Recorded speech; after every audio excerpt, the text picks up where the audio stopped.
According to legend, an emperor long ago declared that he would build a great wall spanning thousands of kilometers to protect his new empire and ensure his sustained power. He ordered many men across China to leave their homes and submit to the grueling labor required for its construction.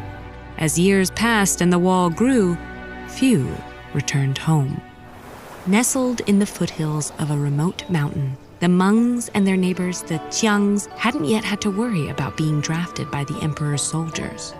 One year, the Mongs grew gourds that flourished along their shared fence.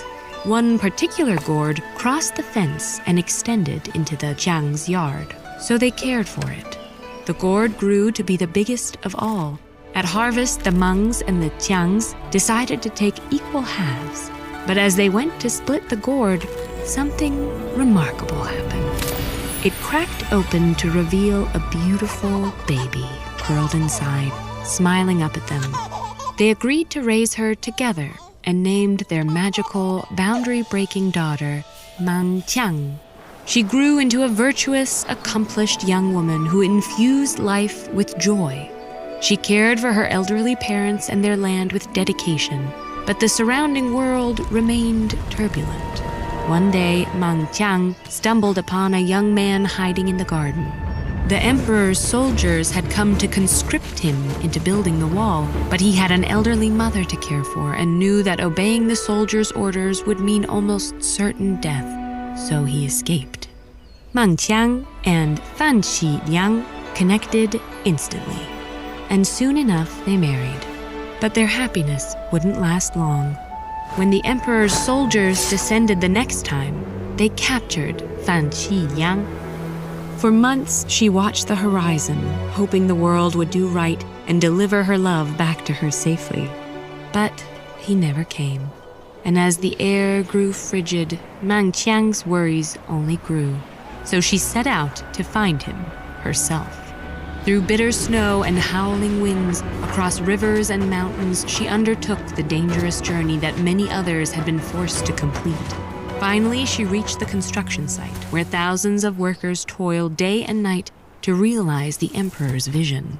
Stealing into the fray, Mang Qiang whispered her husband's name to the workers until eventually one man's eyes glimmered with recognition, only for him to reveal the tragic news that Fan Xi Liang had recently died.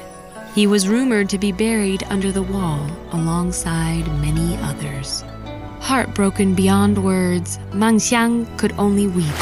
As her tears filled the construction halls, seeped into the cracks of the wall and soaked its stone, whole portions crumbled and washed away in the flood of her grief. Livid, the emperor ordered that the person who'd sabotaged his grand project be captured and brought to his palace for punishment. But when he beheld the otherworldly beauty and virtue Mang Qiang radiated, his plan changed. Leering at the devastated widow, the emperor instead suggested that she become one of his imperial concubines. She had few options, but she realized she could leverage the wretched proposal to honor Fan Xi Liang and humiliate the emperor.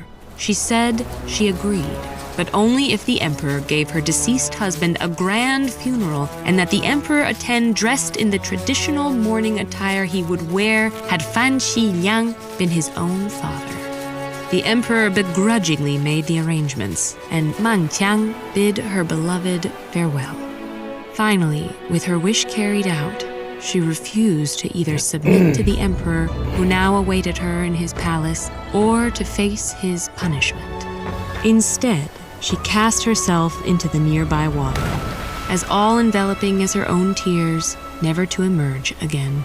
She had left an unjust world as mysteriously as she'd entered it, but her tears flowed on, a reminder of her virtue and defiance. What can Princess Savitri do to save her love from death himself? And though the weaver and cowherd's love is forbidden, can they find their way back to each other across the expanse of the Milky Way? Hear their epic stories with these videos.